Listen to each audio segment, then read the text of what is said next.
So a rather salient topic for us right now, what makes great writing? This is what we're going to be having a look at over the next 45 minutes or so. Considering the context, where are we now in 2022 with writing? September, after all those exams have come through in the summer. We'll have a look at some of the potential barriers to writing. We'll be very familiar with them, but it bears reinvestigation about how we can understand what those barriers to writing are. We'll be looking at the features and examples of successful writing, and then looking at all sorts of ideas to add to your toolkit for improving writing. I'm a big believer that we need a bottomless trunk of strategies, as Carol Dweck would suggest. And I hope that by the end of this session, you feel that there might be a few ideas that we've shared that you might add to your toolkit to look at improving writing. Okay. So, at both primary and secondary level, our exam results this year, unsurprisingly, showed us a dip in writing. Most significantly so at primary SATs, Key Stage 2 SATs, falling by almost 10%. SPAG, we also saw the expected standard fall down to 72%. At GCSE in English, we see the top grades for English fell further than they did in maths. So suggesting some disparity there in terms of the impact of the pandemic potentially. And also that grade 5 pass rate lower than in 21, however, still significantly up from 2019. Across both phases, the gender divide appears to have become more prevalent. And that's something that we might well be looking at together again in November, looking at boys writing in particular, because that, that age-old familiar phrase that boys' achievement in writing seems to be trickier than for girls has come to the fore again following the set of results from the summer. And we'll know all sorts of reasons behind that. Those are not surprising results for us, I'm sure. But the key question for us is how can we address the situation to the best of our ability for our young people to help them succeed in a writerly way. The National Literacy Trust recently published some research around what the barriers are for writing for children, and they did some surveys. They talked to a whole raft of children from all sorts of different backgrounds, from all different areas, and they came up with some of the following barriers about what it is that's stopping children from writing. And some of these I think we will not be surprised by. Lacking inspiration. We've all taught a child who says, I can't think of anything. Can't think, I don't know, no idea, I've got no ideas, nothing's coming to mind. We've all taught those children. Interestingly, for me, I found this quite interesting, that some children who really struggle for inspiration are also keen readers. So this research is suggesting that there's not a clear-cut link between our young people who are a reader becoming a writer. There's no clear-cut link there between being a reader and being a writer, which I thought was quite interesting. And something that we could probably have a lovely debate about if we were together.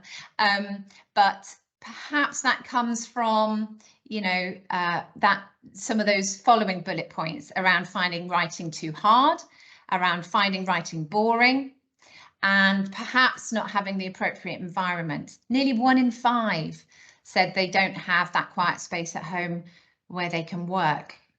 So we've got some challenges there, lots of which are familiar to us, but all of which are something that we, with imagination and energy and passion, can try and address for our young people to help them become writers who want to write.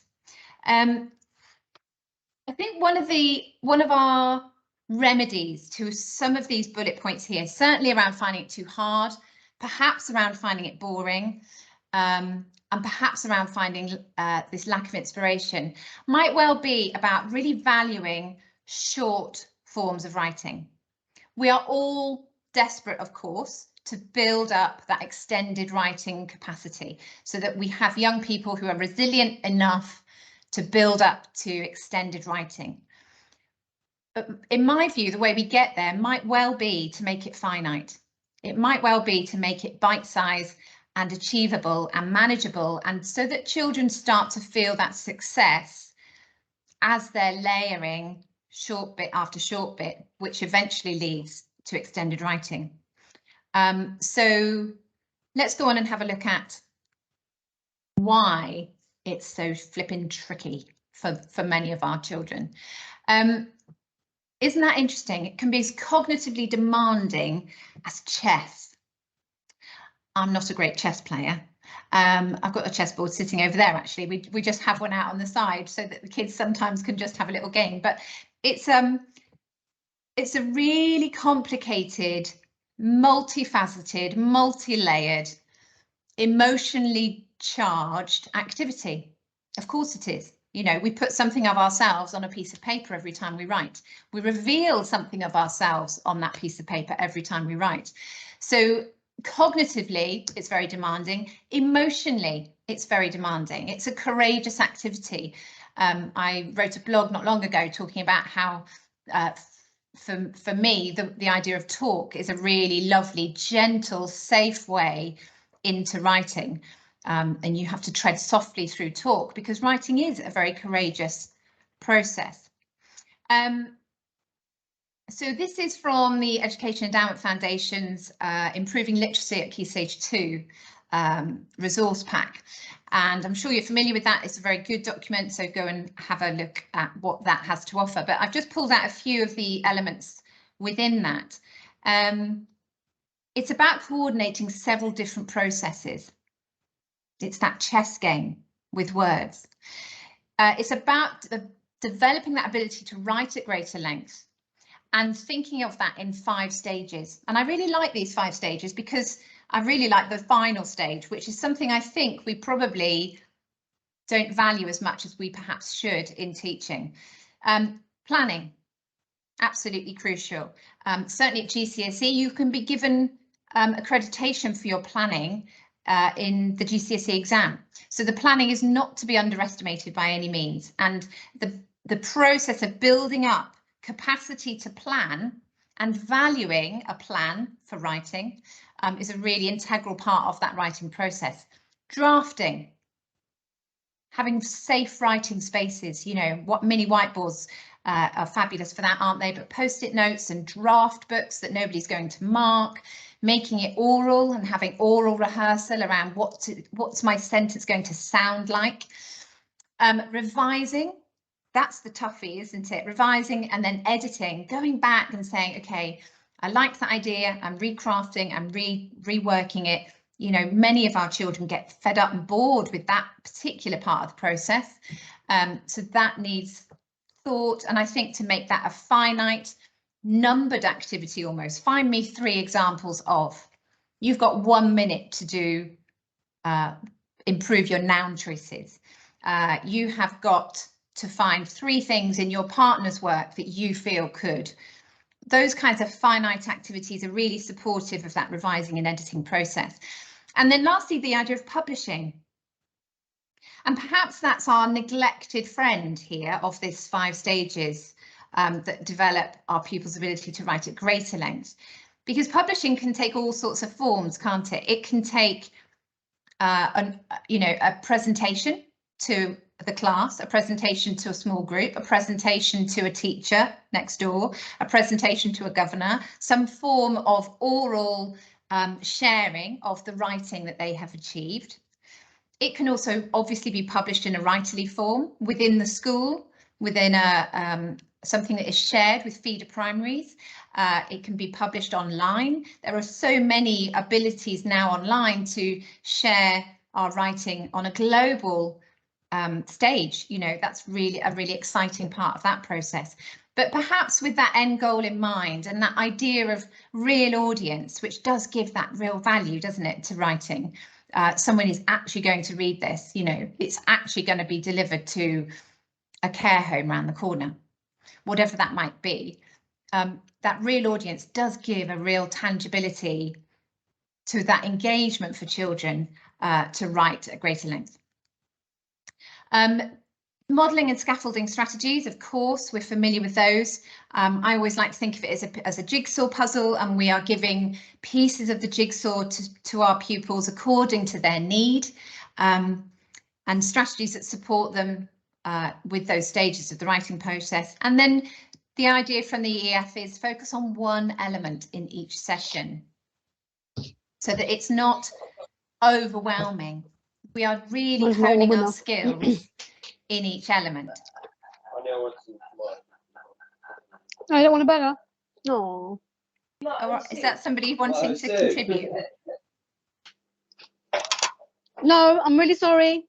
No worries. I just thought maybe we had a question coming, and that's fine, don't worry. So yeah, so just to focus on one element of the writing process at each session helps to build up the picture of that really cognitively demanding process of writing. So that's feedback from Education Endowment Foundation. You can go and read much more about that if you so wish, but those are some of the key points I thought would be useful to share in this session. So Writing and the Writer, which is a book by Frank Smith, looks at the idea of having these two elements within our process for writing. We have the writer who composes. I like to think about them as the architect of the ideas, the architect of the feelings and the word and the tone choice, the architect of the cohesion. How am I going to stick my ideas together? The architect of thinking about the purpose and the audience. And then you've got what Frank Smith calls the secretary. I quite like to call the builder. This is the element where you've got to have the nuts and bolts of accuracy in order to make your ideas really sing and come to life and have impact. So this is where we're looking at the actual physical effort of writing or typing, the handwriting, the spelling, the punctuation, the paragraphing. Of course, that does slightly morph over into the architect's role as well, but also how it will look then on a page. You know, are we going to use images? Are we going to use ICT to try and make it come to life? We're using subheadings. How will it actually look on the page? So those two purposes, of course, help us and sort of fit into what we were just talking about there with that idea about planning and drafting and revising and those 5 processes. But to have the two sides to writing can be quite helpful, because when you are an architect, you're not having to worry about the building side of it quite as much. You can just think of your ideas, think of the shape of the story on the page, think about the tone, think about your vocabulary choices, think about your noun choices before you have to think so hard perhaps about spelling, punctuation, capitalization. And to segregate the two does have value in boosting the content element of what it is that you're writing. Okay.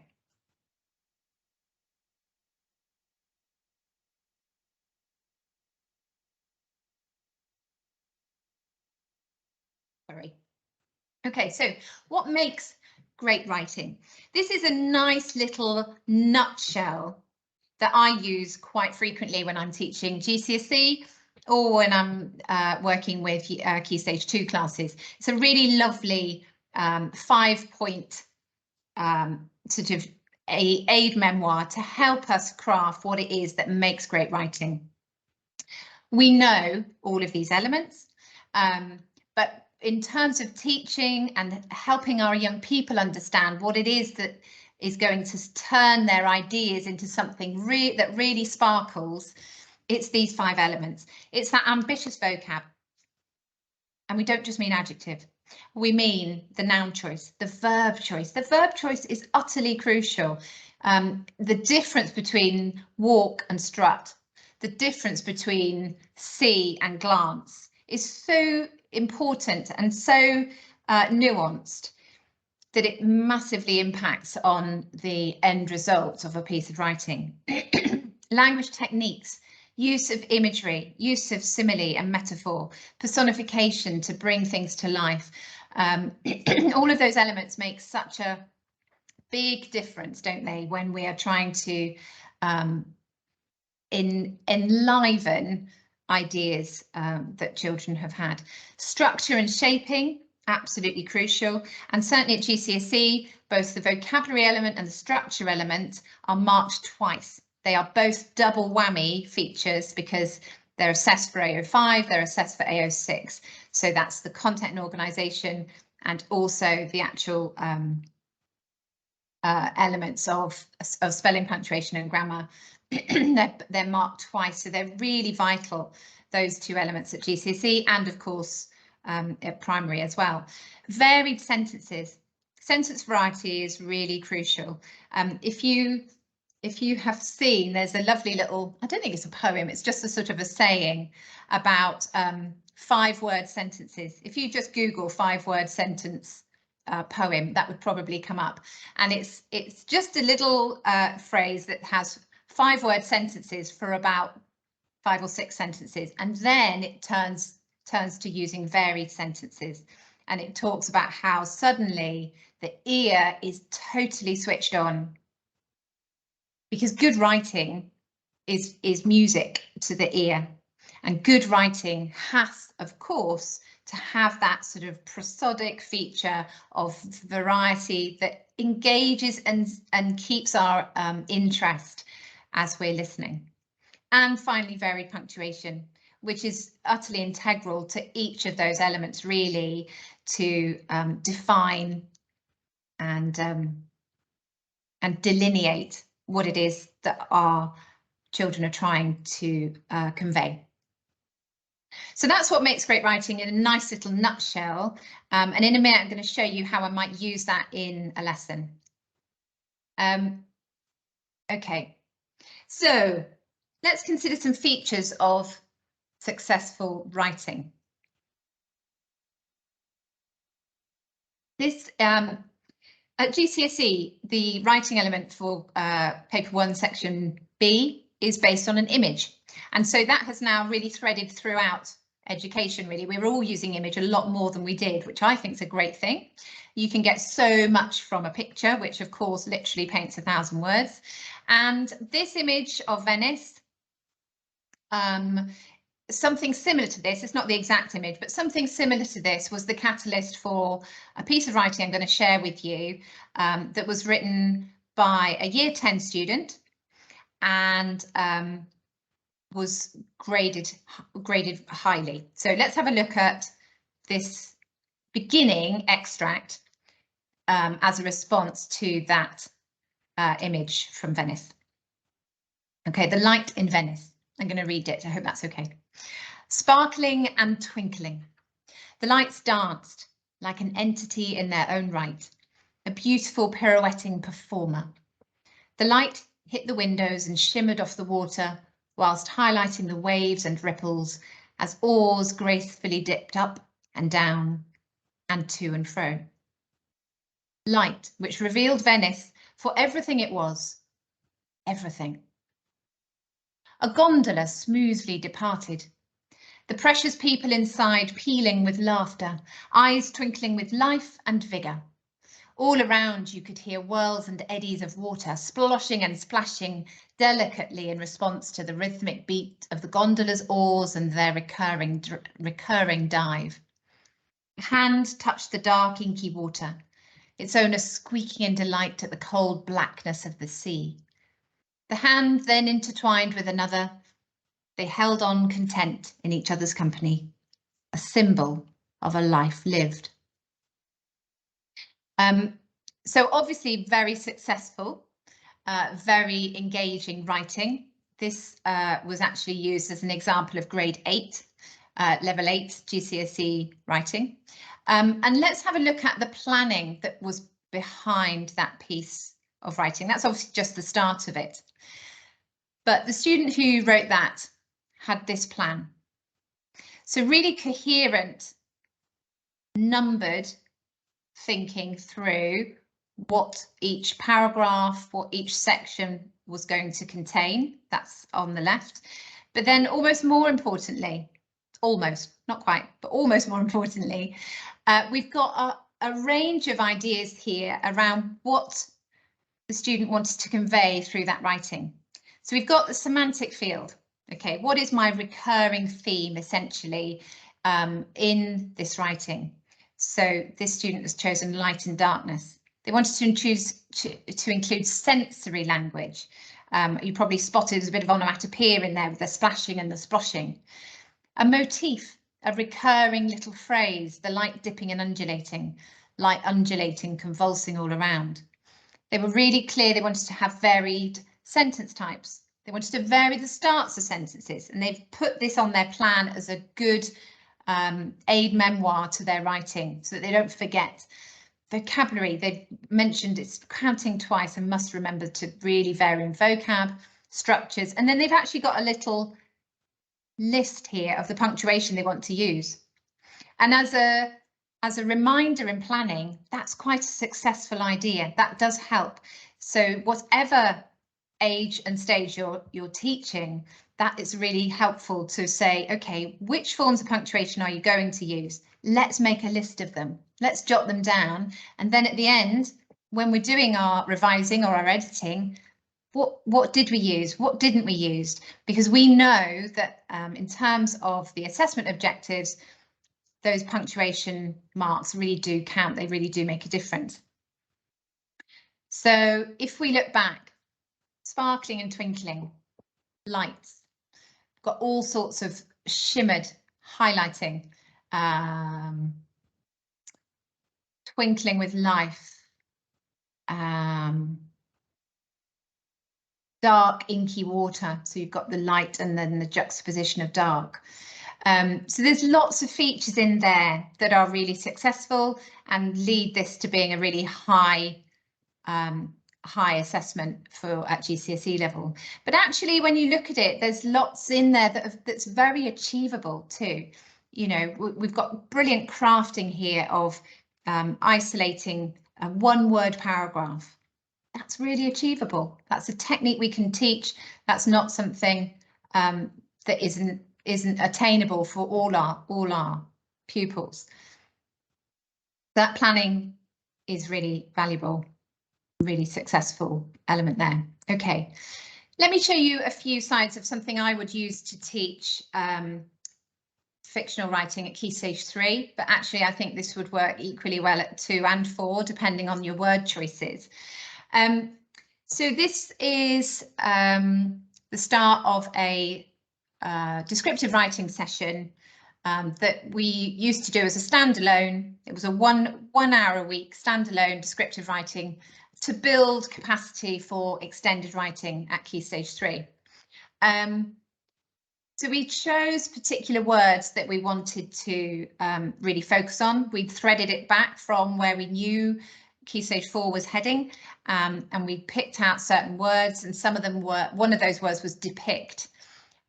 We felt that was too tricky to start with, so we went with the word portray. So this is a starter activity for students to do in silence, a couple of minutes, having a look at the quote from Leonardo DiCaprio, images there to support that, and they had just a couple of minutes to find a definition for the word portray and find 3 similar words. Then we'd have a look at synonym. Synonym is absolutely vital in building that schema for young people to link their ideas to. Vocabulary acquisition is much more than just learning words. What it actually does is turn on your understanding of the world, because through those different synonyms we get to understand nuance. So the next part was to look at synonyms for the word depict, thinking about why it might be useful, and then also thinking about a bit of etymology. So having a look at where does that word come from, And is there any additional meaning that we can take from the etymology? And in this case, there really is, because depict comes from the Latin word there, depictionem. I'm not a Latin student. Huge apologies for anyone who is and has just cringed at my pronunciation. But that word means painting or description, which does give us an additional layer of understanding for the word depict. Then we think about it in practice, that key word, portray, depict, helping young people to really visualize what that word means through images. And obviously here we've got these three actors who all portrayed famous characters. Another quote here from Monet. It's enough to drive you crazy, trying to depict the weather, the atmosphere, the ambience, and asking young people to think about those paintings and how the word depict might be used in that sort of artistic unveiling of what those atmospheres are that Monet was trying to create. And then once all of that has been discussed and debated, and we've got a whole range of synonym, then we introduce an image. I'm sure you know of Pobble 365, but Pobble 365 is a great place to go for a daily image. It's accompanied by some ideas and activities as well, but there's a new image there every day on Pobble 365, so go and have a look at that.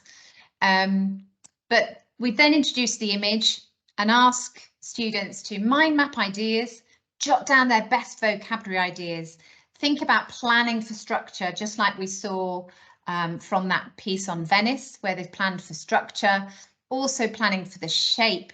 You know, is there an actual shape to the writing that you want to create, and jotting down a punctuation reminder. We then give young people 10, 12 minutes at most to start that idea and have a go at starting their writing. Always reminding them about this nugget that we just shared around what makes great writing, and then using those 5 techniques to peer or self-assess. So once they'd had a go, 15 minutes maybe of writing, following the planning, following all of that input, then they would peer or self-assess and just find ambitious vocabulary, find some language technique, find that real shaping in the structure, find some varied sentences and varied punctuation. And then in that self or peer assessment, have a think, well, did I miss anything out? What did I do the most? You know, is my vocabulary sufficiently ambitious, or is it just 1 or 2 words? And using that knowledge then to help feedback and feeding back to their peer, or writing themselves a little what worked well, or even better if, as part of that process. And then, of course, sharing the mark scheme. So sharing the mark scheme is really crucial. We're all good at this, but it does help us, particularly once you've had a go at peer or self-assessing. You could then invite them to write a little reasoning behind the assessment they've given. And of course, this is GCSE mark scheme, but this works equally at Key Stage 2 and 3. That's AO6. Okay, so that was just an idea about what a writing lesson might look like if you were doing a sort of a standalone writing lesson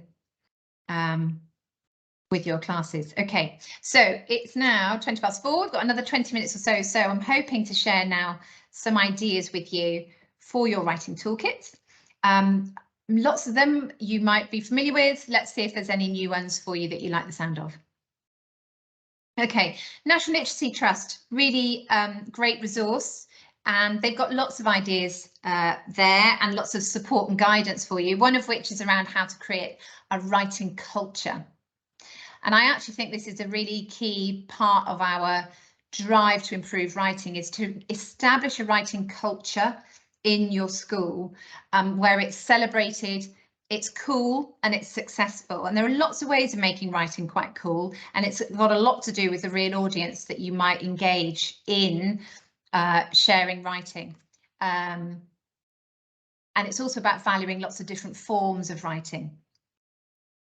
So have a think about how that could work. And one of those ways might well be to create a writing group.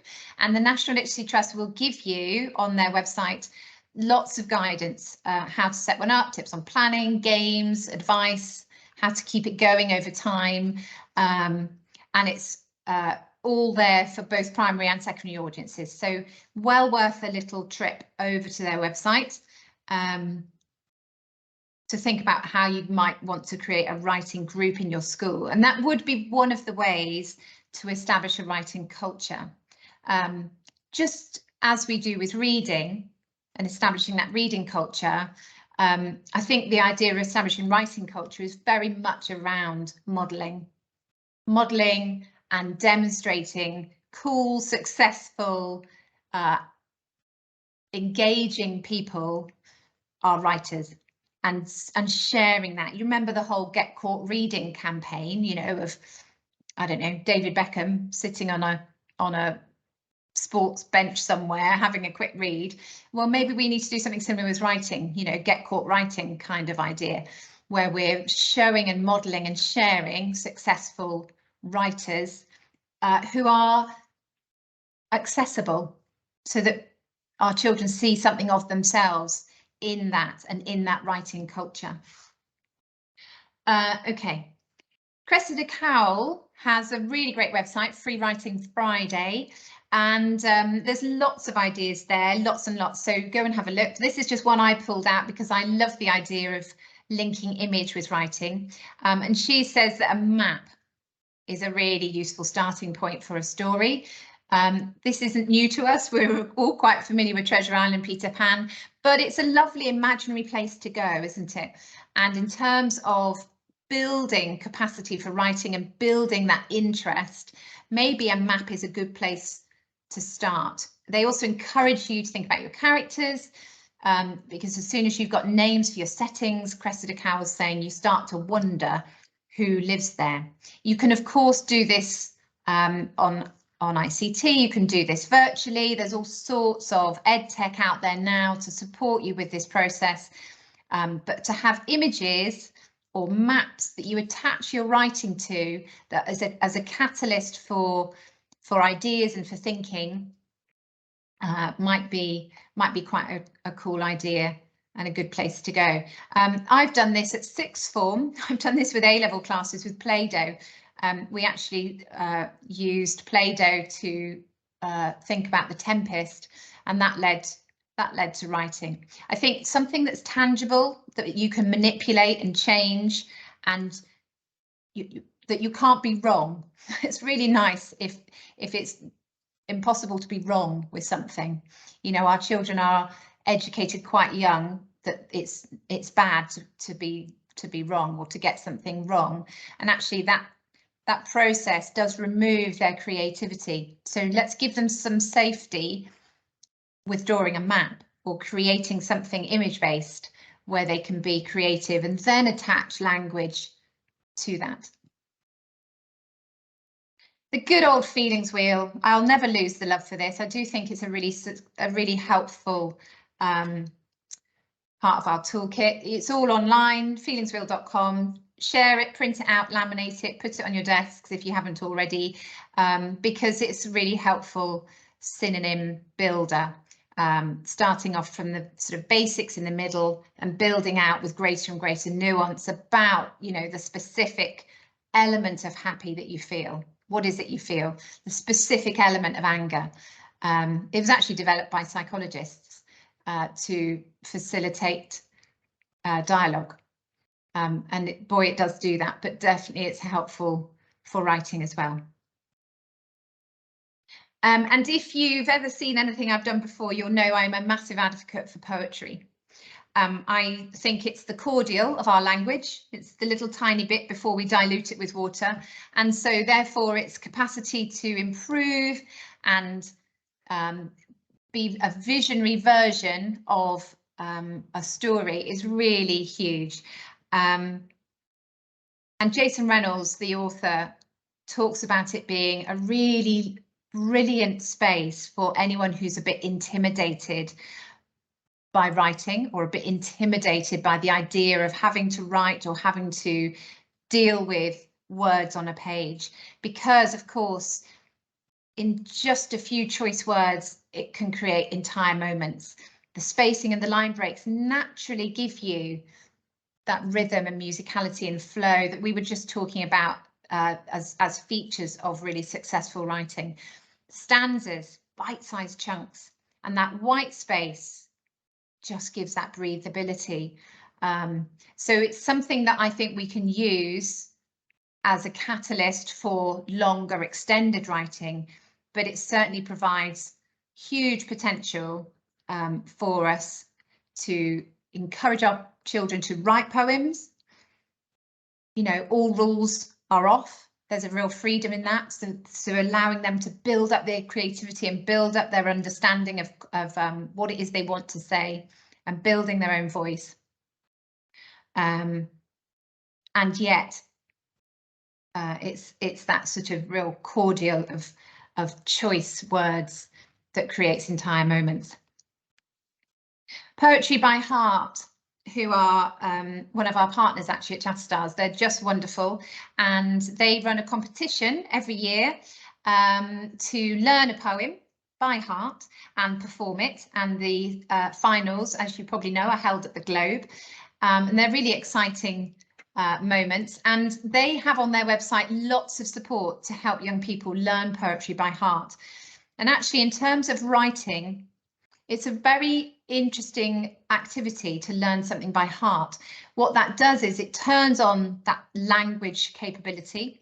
It gives you additional phrasing that is not inherently yours, it's something you've learned, but that then sort of by osmosis filters into your own idiolect, your own ability with language, and becomes part of your own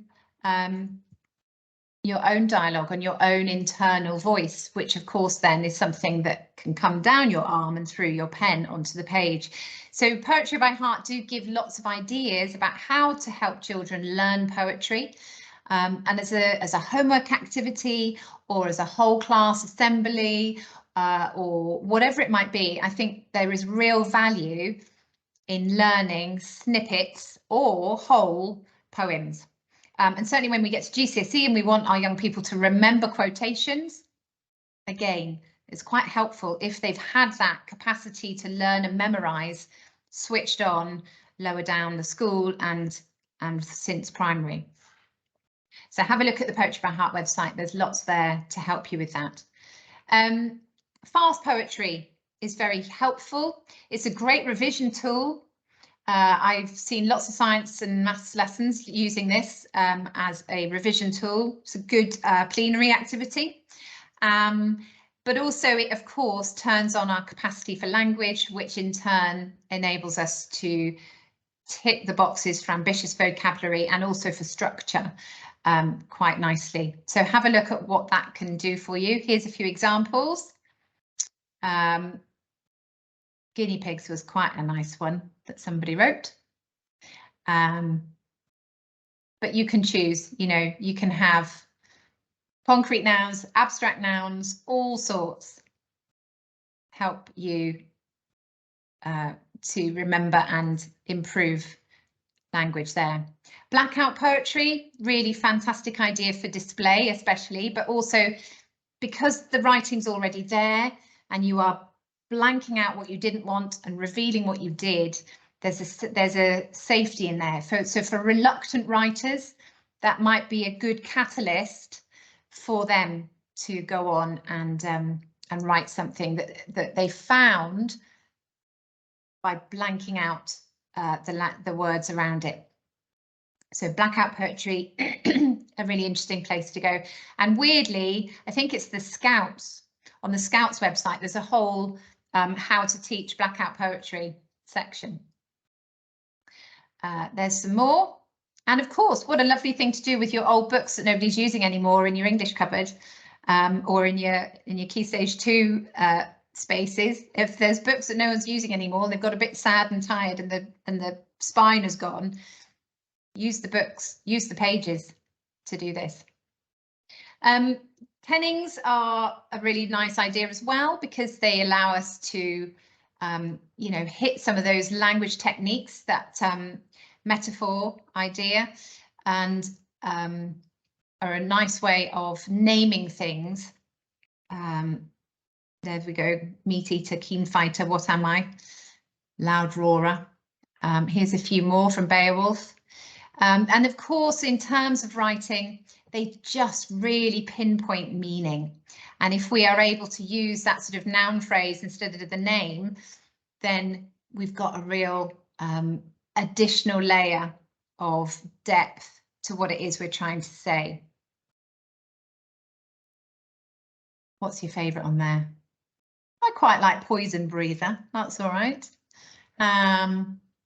Shadow Stalker, that's quite a scary one. You could definitely have fun with some of these from Beowulf. Swamp Thing from Hell. I'm hoping that not to come across a swamp thing from hell. Okay, and there you go, that's me. So there's a few things to look out for, a few books. We've just launched our 11+ version of Chatterstars, so if you've got any 11+ children, maybe have a look for that. And there's a podcast there with Oxford Education, all about boosting language and vocabulary and metacognition and all sorts of other things. So if you have a car journey or two coming up, maybe have a look for that. But there we go. Let me stop sharing my screen. And I think we've got sort of maybe 10 or 15 minutes for any questions, if anyone would like to share their thoughts. It's a shame we're not all together, would have been nice, but hopefully there's some strategies for your toolkits there, and any feedback, any thoughts to share, then do unmute and give me a wave.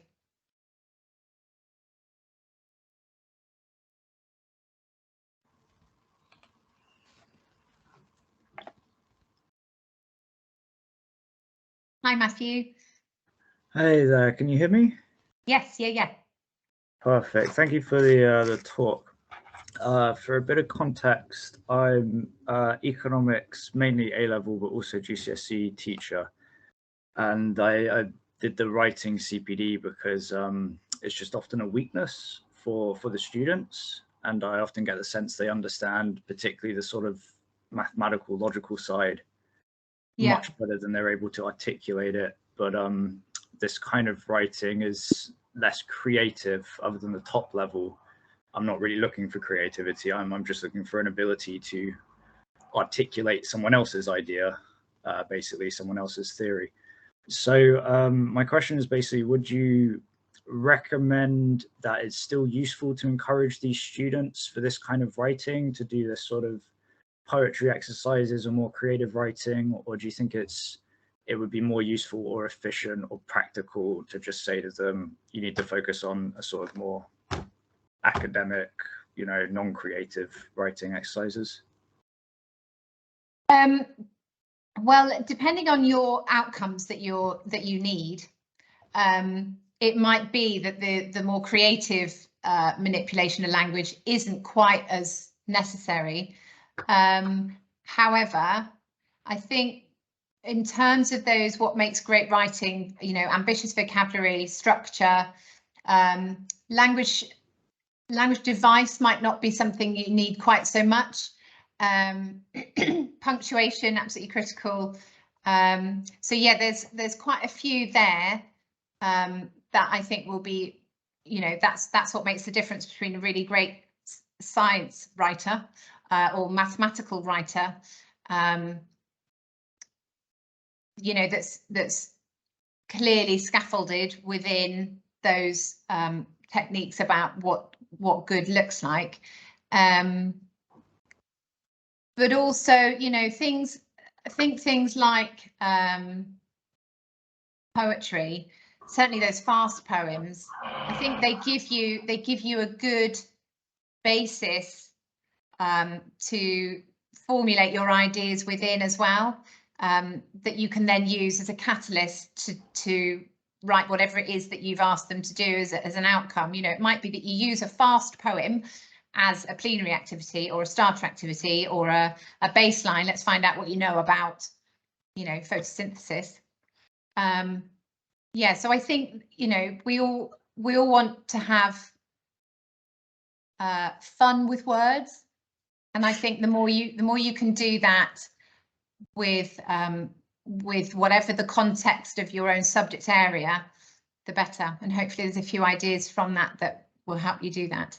No, definitely. Thank you. That's very, very helpful. Good. Thank you. Yes. Someone's got their hand up, but I can't see who. So just jump in.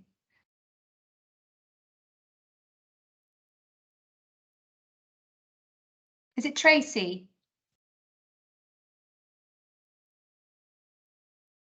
No, maybe not. Any questions you want to put on the chat box, do that. A synonym wall, Zoe, that sounds like a fab idea. Yeah, like that.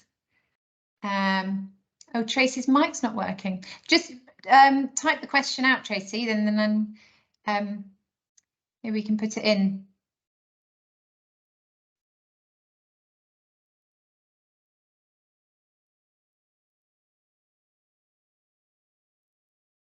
How do you like the Kennings? Goma, sorry. That's cool. Yeah, I love a Kenning. Helps us understand. The Norwegians felt that to name something was to know it. So if you knew its name, you knew its character, and that's actually where Kennings originated, apparently. Tracy, would it be possible for you to share the resources on your PowerPoint? Yes, it absolutely would. Yes, no worries. How should I do that? I will send the PowerPoint to Rebecca, and the links on the PowerPoint are live, so then you can just click on those. So yeah, no problem at all. I will do that tomorrow. Hi, I have a question. Hi, is that Brian? Brian Richardson, yeah, Vanty Fields, PRE teacher.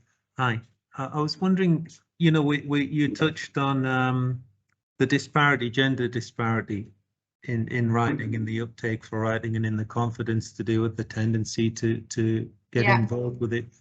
I wonder if you've got any more information on what underlies that, and also anything extra to say about how to overcome it. I suppose it's a gender thing, but it's also just you did mention it also just in terms of writing in general, that maybe it's an intimate thing, it's a personal thing, and therefore there's some reluctance to enter into it like that. So overcoming those things, and also with the gender disparity, what's at the root of that? What's going on there?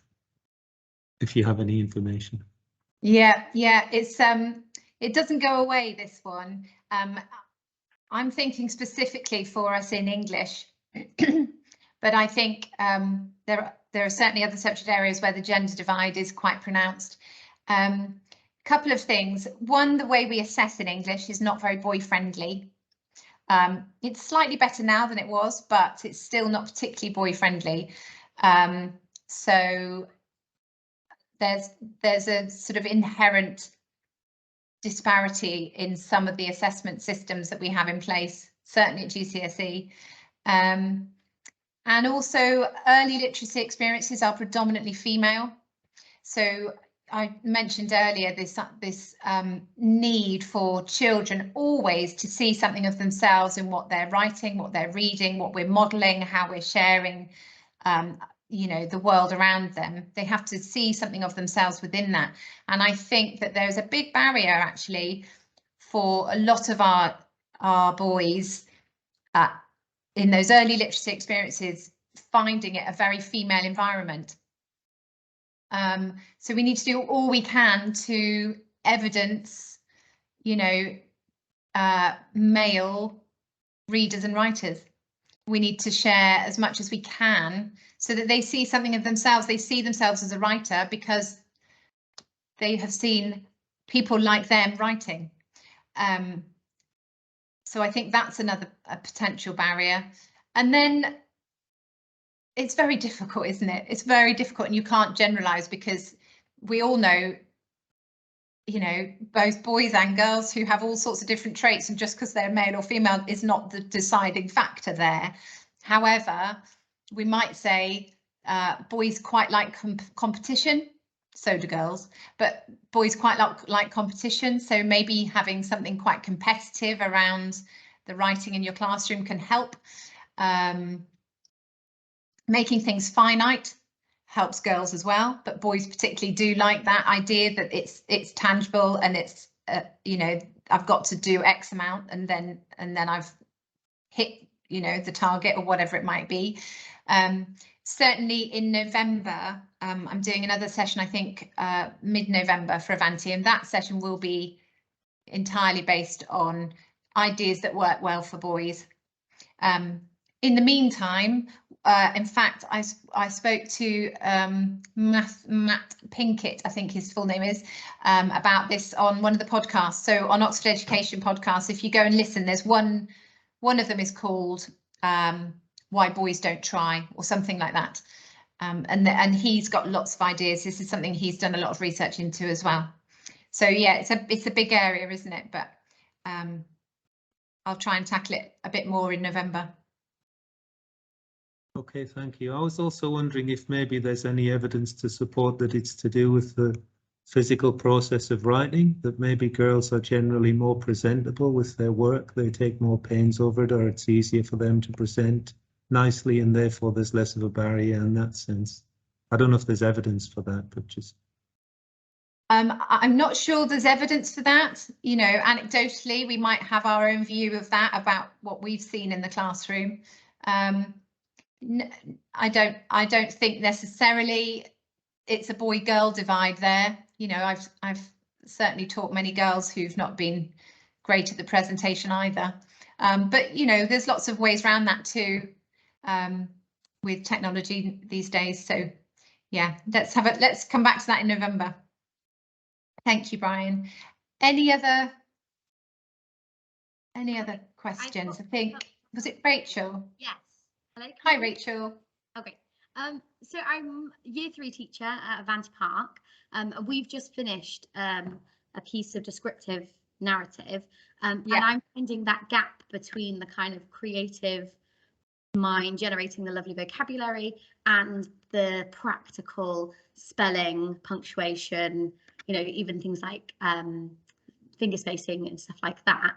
Yeah, it's really difficult, and I was wondering whether or not you've got any tips. So we've did a lot of like vocabulary generating for like great adjectives and adverbs, and wrote them on the walls and wrote them, you know, in front of children, and got them to do it in their books. But when it came to their actual writing, the spellings were completely all over the place, and even like simple words like things like saw, they weren't including those correctly. And I just wondered if you had any like tips other than really hammering down on spelling.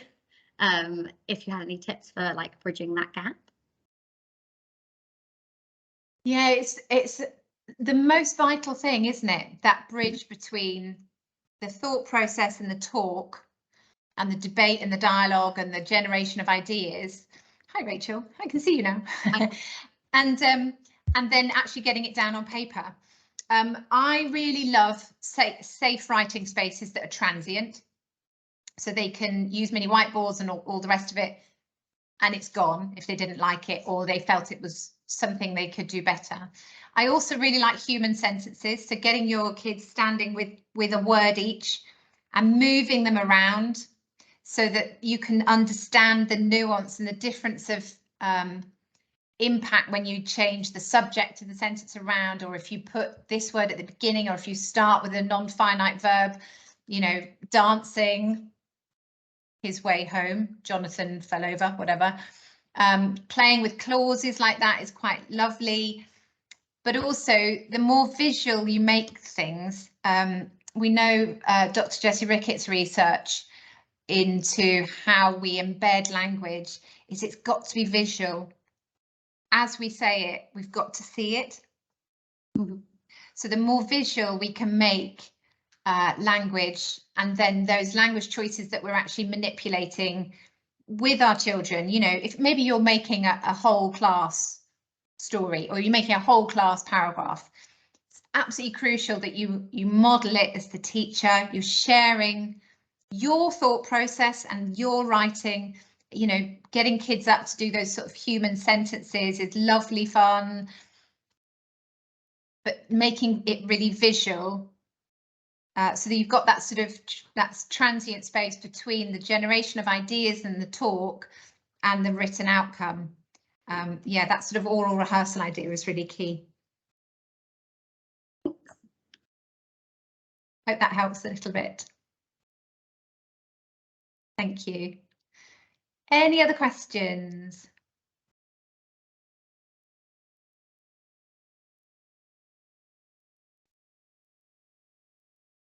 Thanks for that, Max. Glad it's helpful.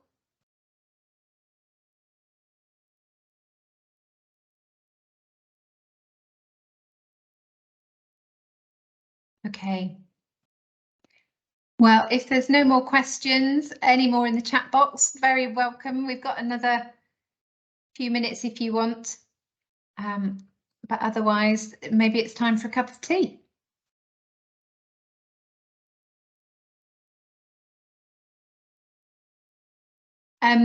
For the session in November, if you've got any thoughts about what you'd like, I think we were going to focus on gender, but anything specific, jot it down in the chat box and I can try and support you by finding ideas for you for that.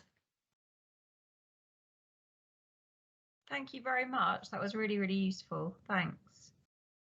You're welcome. Thank you.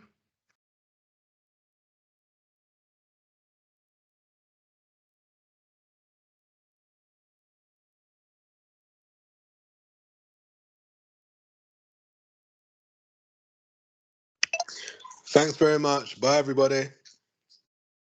Thank you. Thank you, Helen. That was wonderful.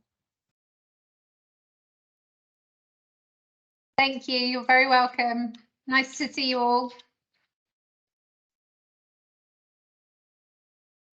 Hi, Helen. I'm really sorry. I missed that last one. I just wanted to grab one quick question. Yeah. One of the things I'm really struggling with at the moment and have for ages with primary is I love writing. So I really like the creativity, all of that aspect so you can get in and letting the children go. And I love that. I love using senses so we can bring in, like you said, like the imagery, the visuals, trying to get, sort of smells, sounds, noise, anything you can to try and support that experience. One of the things I struggle with primary is it is the method of assessment in terms of, especially for greater depth. It's basically, it seems to just be grammar and that's it, which is, I mean, I know that's what it's assessed on. That's the framework we have to work within. But how much of an emphasis would you put on sort of going beyond that to try and get everything else out of it as well? Like that ambitious vocabulary, that lovely phrasing, because I find sometimes I get an amazing writer and I really sort of push them on. They do a great job of trying to bring these extra elements in, but then it actually detracts from the grammar, because obviously that grammar suddenly becomes that much more complex and advanced. And they've gone from being a sort of greater depth pupil to then actually being a much better writer, but they're then dropping down to say, expected and things like that. So it's a really hard balance. Any tips or advice? But oh, it's really tough, isn't it? And actually my view is that the cohesion between Key Stage 2 SATs and GCSE is not there. Yeah, absolutely. Yeah. Nobody's really thought about what that looks like to move from Key Stage 2 to GCSE. It should, Key Stage 2 should be the bedrock of what we need at 3 and 4, but actually it is quite different because like you say, it is so grammar focused. My overriding mantra that I will always come back to is we have to model what good looks like. We just have to keep modelling, and unfortunately what good looks like at Key Stage 2 doesn't really then translate brilliantly to secondary, but we have to play the game and we have to get these children the best stats results possible. So we have to model what we know good writing looks like, as in great depth writing. Hobble, who I mentioned before, yes, are a really good brilliant resource for that. Yeah, because they do collate writing that is greater depth. So you've got a sort of a standards file, and I would say to create a standards file for your own school, so you can keep referring back to what does it look like to be greater depth.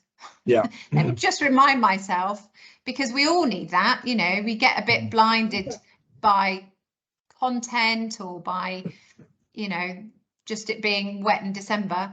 So to have that touchstone of what greater depth looks like, and then to break that down into really tangible, you know, you might just be sharing 2 sentences. And that's great. That works, you know, and that might be quite boy friendly as well, because it feels quite achievable. It doesn't they don't get overwhelmed that way, do they? Trying to do too much at once, which is helpful. To keep coming back to that idea of what good looks like, and keep modeling and then building up from that. But also being a bit brave, taking a few risks is okay too. You know, good writers do that. Yeah, of course.